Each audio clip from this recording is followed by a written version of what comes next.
Halo, perkenalkan nama saya Hartika dengan NIM C01220037. Adapun video yang saya buat ini untuk memenuhi salah satu tugas MIT dengan mata kuliah penganggaran dengan dosen pengampu Wulan Ayuyandiani SEMM. Di sini saya akan menjelaskan materi pertama yaitu dasar anggaran perusahaan. Nah, pertama, dasar anggaran perusahaan. Nah, sebelum kita membuat usaha yang pertama yang kita rencanakan beberapa dana yang dibutuhkan. Nah, kita masuk di definisi penganggaran. Nah, penganggaran merupakan proses penyusunan anggaran, sedangkan anggaran adalah hasil atau bagian dari penganggaran. Nah, penganggaran ini bisa digunakan perusahaan untuk perusahaan dan non-perusahaan.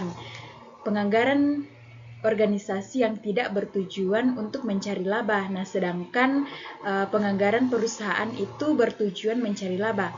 Terdapat beberapa tujuan penganggaran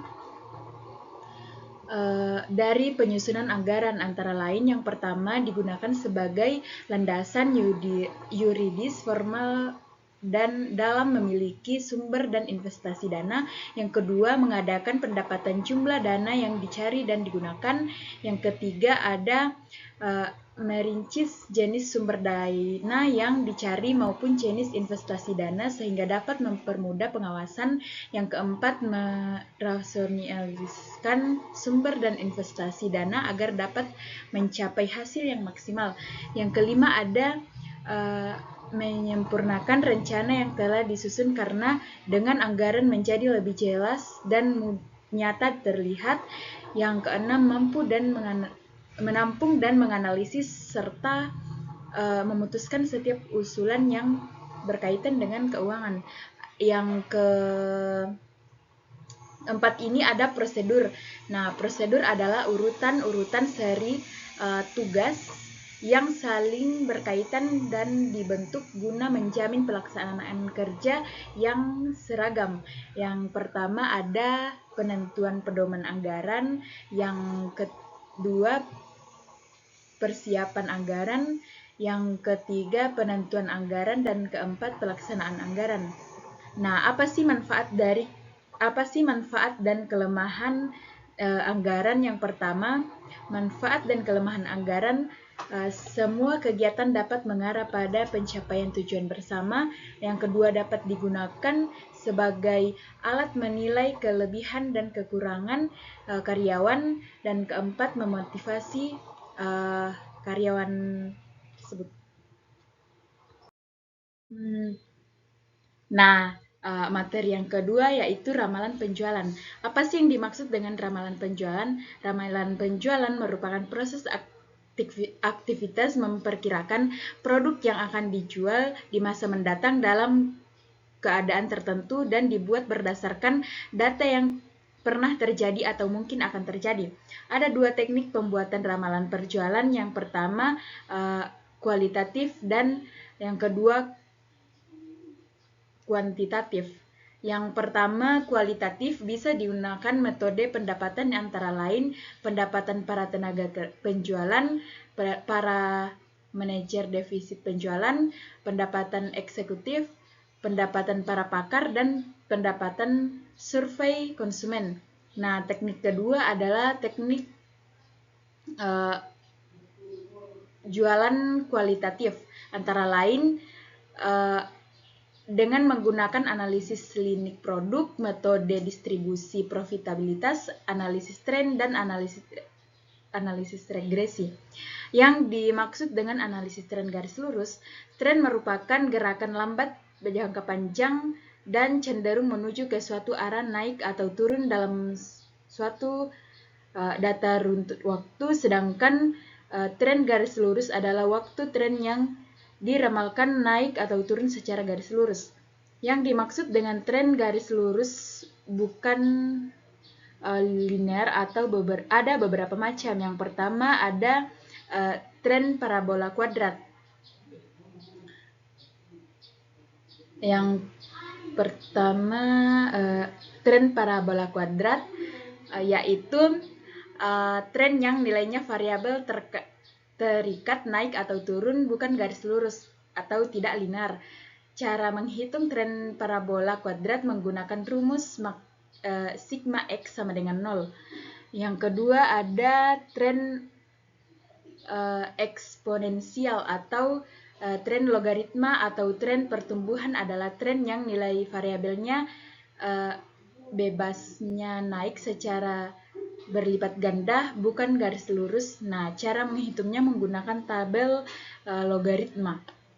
Yang ketiga ada tren eksponensial mengacu pada pola pertumbuhan atau penurunan yang terjadi secara cepat dan berkelanjutan, di mana perubahan nilai mengikuti fungsi dan eksponensialnya. Materi yang ketiga yaitu anggaran penjualan. Nah, anggaran penjualan adalah komponen penting dalam perencanaan keuangan perusahaan, berfungsi sebagai dasar untuk menyusun anggaran lain. Keberhasilan perusahaan dapat bergantung pada kemampuan bagai penjualan dalam meningkatkan penjualan yang merupakan sumber utama pendapatan. Jika pendapatan dari penjualan lebih besar daripada beban, perusahaan akan meraih laba. Sebaliknya, jika lebih kecil, perusahaan akan mengalami kerugian. Adapun manfaat dari anggaran penjualan terutama sebagai dasar penjualan anggaran lainnya dan sebagai ujung tombak dan memperoleh laba.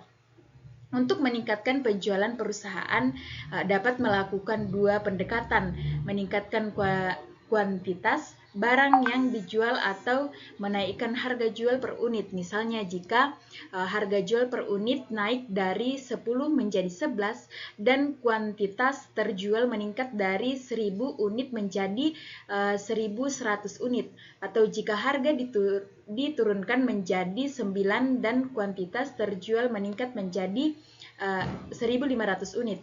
Hal ini dapat meningkatkan laba dengan mengelola harga pokok barang terjual secara efektif. Perusahaan dapat memaksimalkan keuntungan yang diperoleh dari aktivitas penjualnya. Adapun faktor mempengaruhi anggaran jual selain ramalan jual adalah pemasaran, keuangan, ekonomi, teknis kebijakan perusahaan, dan perkembangan penduduk, kondisi nasional. Nah, penjualan anggaran dimulai dari mempertimbangkan faktor yang mempengaruhi anggaran jual. Setelah itu, menetapkan harga jual untuk produk tertentu dan daerah tertentu, kemudian membuat taksiran setiap jenis produk yang akan dijual dan penentuan produk akan dijual pada daerah tertentu. Selanjutnya, memperhitungkan anggaran jual, dan terakhir disusunlah anggaran penjualan. Nah, materi keempat ada anggaran produk. Produksi adalah proses mengelola produk, sedangkan produk adalah hasil produksi.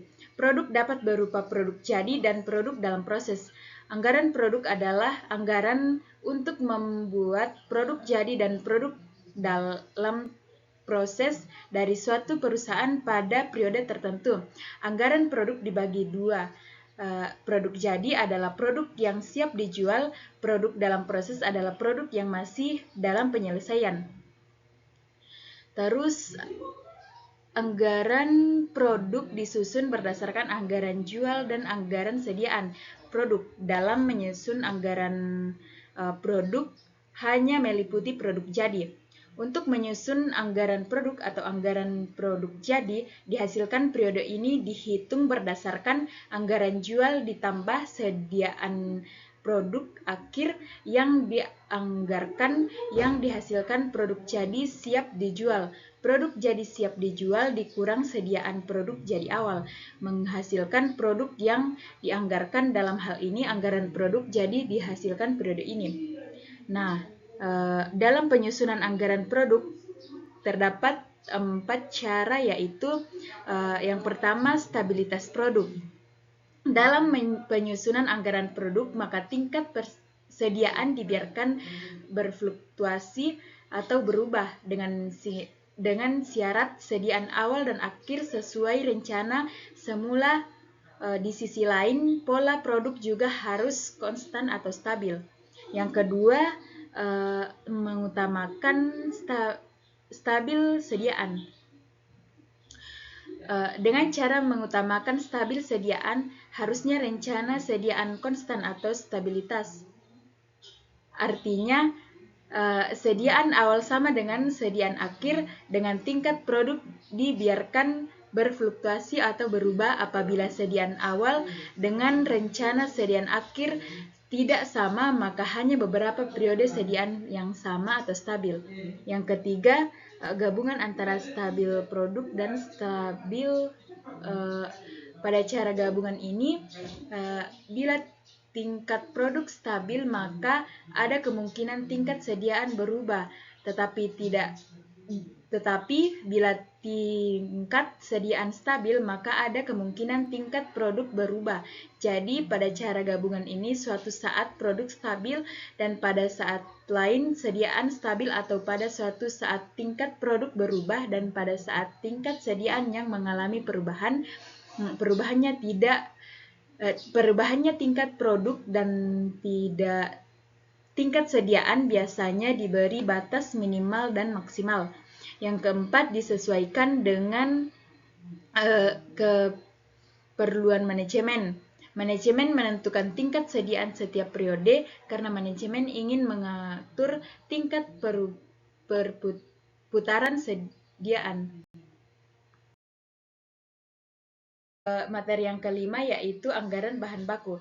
Bahan baku merupakan bahan langsung, yaitu bahan yang membentuk suatu kesatuan yang tak terpisahkan dari produk. Jadi, bahan baku adalah bahan utama atau pokok dan merupakan komponen utama dari suatu produk. Bahan baku biasanya mudah ditelusuri dalam suatu produk dan harganya relatif tinggi dibandingkan dengan bahan baku pembantu. Apa sih tujuan dari penyusunan anggaran bahan baku? Yang pertama, ada pendapatan diketahui kualitas bahan baku yang akan dipakai. Yang kedua, dapat diketahui harga bahan baku. Yang ketiga, dapat diketahui kas yang disediakan untuk membeli bahan baku. 4, dapat diketahui besarnya biaya pabrik dan biaya produksi. Yang kelima, untuk menjaga kelancaran produksi. Nah, di sini ada anggaran bahan baku terdiri atas anggaran bahan baku pakai. Anggaran bahan baku pakai disusun untuk merencanakan jumlah bahan baku yang diperlukan dalam produksi selama periode tertentu. Biasanya dihitung berdasarkan kuantitas standar bahan baku yang digunakan per unit produk jadi. Terus yang kedua ada anggaran sediaan bahan baku. Anggaran sediaan bahan baku bertujuan untuk memastikan sediaan bahan baku yang cukup baik di awal maupun akhir periode guna mendukung kelancaran proses produksi dan menghindari kekurangan atau kelebihan stok. Yang ketiga, anggaran belian bahan baku. Sementara itu, anggaran belian bahan baku dirancang untuk menentukan jumlah pembelian bahan baku berdasarkan kebutuhan produksi dan persediaan yang ada di rumus. Pembelian bahan baku sama dengan sediaan akhir ditambah kebutuhan bahan baku dikurang sediaan awal. Ketiga elemen ini saling terkait untuk mengoptimalkan pengelolaan bahan baku dalam perusahaan. Materi yang keenam yaitu anggaran biaya dan beban. Penyusunan anggaran biaya tenaga kerja langsung. Anggaran biaya tenaga kerja langsung meliputi taksiran keperluan tenaga kerja yang diperlukan untuk memproduksi jenis dan kualitas produk yang direncanakan dalam anggaran. Produk ini merupakan salah satu unsur dari harga pokok produk. Harga pokok produk adalah semua biaya yang berkaitan dengan produk. Yang pertama ada biaya tenaga kerja langsung tambah per unit produk adalah jumlah biaya yang dianggarkan untuk membayar tenaga kerja yang terlibat langsung dalam proses produksi setiap unit produk. Dihitung berdasarkan tarif upah dan waktu kerja yang telah ditetapkan. Yang kedua, jam kerja standar tenaga kerja langsung terpakai merujuk pada jumlah jam kerja yang seharusnya digunakan oleh tenaga kerja untuk memproduksi suatu unit produk yang ditentukan berdasarkan efisiensi dan produktivitas yang diharapkan. Yang ketiga, anggaran biaya tenaga kerja langsung adalah total biaya yang direncanakan untuk membayar tenaga kerja langsung selama periode tertentu, dihitung dengan mengalihkan biaya tenaga kerja langsung standar per unit dengan jumlah unit yang diproduksi serta mempertimbangkan jam kerja standar yang diperlukan. Ketiga elemen ini penting untuk memastikan pengelolaan biaya tenaga kerja yang efisien dan efektif dalam proses produksi. Nah, penyusunan anggaran biaya overhead pabrik. Biaya overhead pabrik adalah biaya pabrik selain biaya beban baku dan biaya tenaga kerja langsung. Biaya pabrik adalah biaya yang terjadi di pabrik pada periode ini meliputi biaya bahan baku, biaya tenaga kerja, dan biaya tenaga overhead dan biaya overhead. Dalam biaya overhead pabrik terdapat biaya variabel dan biaya tetap biaya overhead. Biaya overhead pabrik variabel adalah biaya overhead pabrik yang dipengaruhi oleh besar kecilnya volume kegiatan produksi, sedangkan biaya tetap kebalikannya tidak dipengaruhi oleh besar kecilnya volume kegiatan produksi. Nah, ada dua penyusunan anggaran beban, yaitu ilustrasi penyusunan anggaran beban usaha.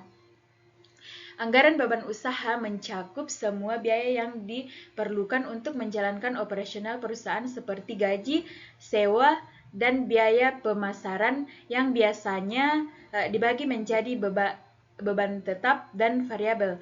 Dalam ilustrasi penyusunan anggaran beban usaha, perusahaan dapat menetapkan estimasi biaya berdasarkan data historis dan proyeksi penjualan sehingga dapat mengidentifikasi kebutuhan dana secara akurat. Terus yang kedua ada penyusunan anggaran laba rugi. Anggaran laba rugi adalah dokumen yang merangkum semua pendapatan dan biaya selama periode tertentu untuk menentukan profitabilitas perusahaan.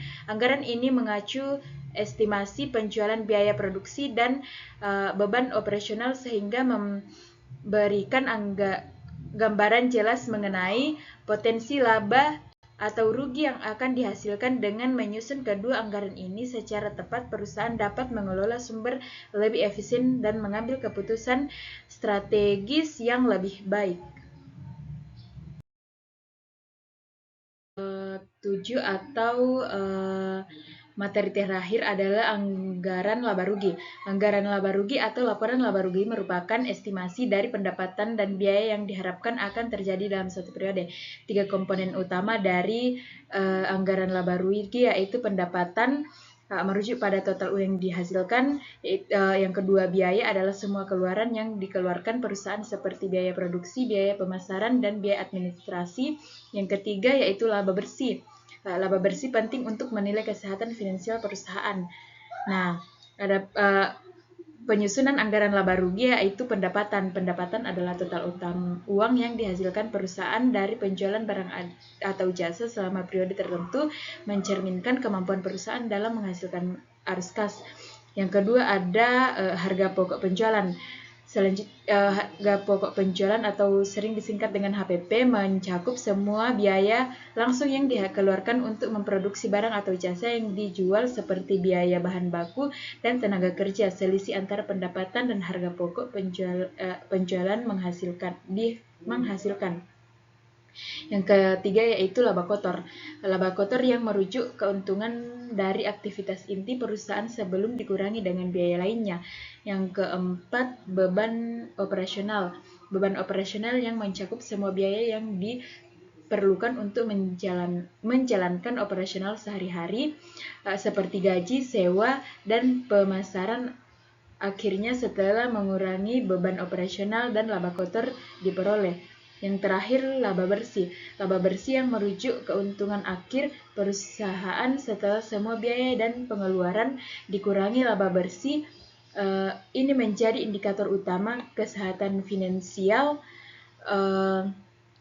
perusahaan dan digunakan untuk mengambil keputusan strategi di masa depan. Baik, sekian materi dari saya. Terima kasih.